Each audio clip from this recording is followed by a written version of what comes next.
এ বাবা, জল পড়ে ভর্তি হলো। তোমরা অনেকেই আমাকে কমেন্ট করছো, দিদি তুমি একা হাতে এত কিছু কিভাবে সামলাও।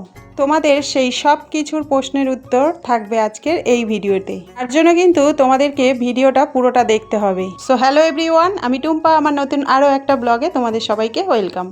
আশা করছি ওদিকে তোমরা সবাই বেশ ভালো আছো। এদিকে তোমাদের ভালোবাসার আশীর্বাদে আমাদের এক একটা দিন কিন্তু বেশ ভালোই কাটছে। তাহলে চলো আজকে ভিডিওটা শুরু করা যাক। প্রথমেই বলি, তোমরা কে কোথা থেকে আমার এই ভিডিওটা দেখছো অবশ্যই করে কিন্তু কমেন্ট বক্সে কমেন্ট রেখে যাবে। দেখো, সকাল সকাল তো ঘুম থেকে উঠে পড়েছি, আর সত্যি কথা বলতে যেহেতু আজকের ছেলে স্কুলে যাবে না, তাই কিন্তু একটু দেরি করে উঠেছি। কারণ তোমরা তো জানো আমি এখন ওষুধ খাচ্ছি, আর তার জন্য কিন্তু আমার ঘুম থেকে উঠতে অনেকটাই কিন্তু দেরি হয়ে যাচ্ছে। যাই হোক, বাসি কাজকর্ম সমস্ত কিছুই কিন্তু সারা হয়ে গিয়েছে। আর তারপরে দেখো স্নান করে কিন্তু চলে এসেছি ঠাকুর ঘরে। আর ঠাকুর ঘরে তো তোমাদের দাদাভাই পুজো সেরে নিয়েছে, তাই আমি একটু প্রণাম করে চলে গেলাম কিন্তু চা বানাতে। আর সত্যি কথা বলতে এতটাই লেট হয়ে গিয়েছে, আসলে ওই যে বললাম শরীরটা কিন্তু আগের থেকে একটু ভালো আছে, কিন্তু ঘুম কিছুতেই আমার সকালে যেন ভাঙতে চায় না। একেই তো দেখলে দেরি হয়ে গিয়েছে, তার উপরে দেখো গ্যাস জ্বালাতে এসে মানে গ্যাস আর কিছুতেই জ্বলে না। কদিন ধরে গ্যাসটাও প্রচুর প্রবলেম করছে, মানে গ্যাস লাইটারটা মানে কিছুতেই ফায়ার হচ্ছে না, আর যে কারণে হচ্ছে জ্বলছেও না। আর একটা গ্যাসের মানে ওভেনের একটা গ্যাস তো জ্বলছেই না, মানে একটা গ্যাসেই কষ্ট করে আমাকে কাজ সারতে হচ্ছে।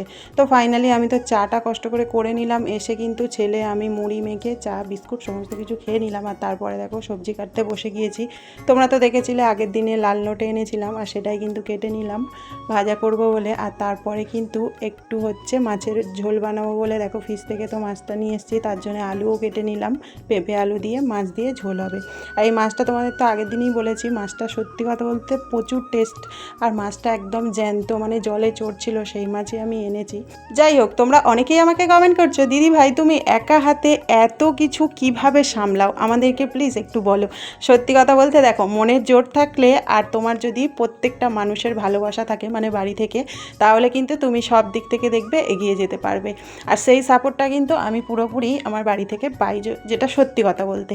তো যাই হোক, বেশি কথা না বলে এদিকে দেখো মাছগুলোকে তো ভালো করে ভেজে নিলাম। যেটা সত্যি কথা বলতে বেশি মাছ আমি রান্না করি না, কারণ যেহেতু রাতে আমরা রুটি খাই, তাই মাছ দিয়ে কেউ রুটি খায় না, সেই কারণে আর কি মানে 4 জনের মতো 4টে মাছই আমি রান্না করলাম। তো ফাইনালি দেখো মাছগুলো ভাজার পরে আমি তো তরকারি বসিয়ে দিয়েছিলাম পেঁপে আলু দিয়ে, জ্যান্ত মাছের ঝোল হবে বলে।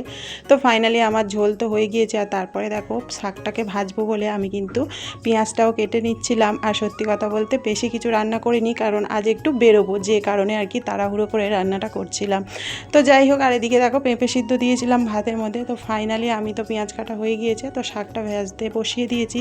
আর এদিকে দেখো শাকটা দেওয়ার পরে একটু নুন দিতে কতটা পরিমাণে জল বেরিয়েছে।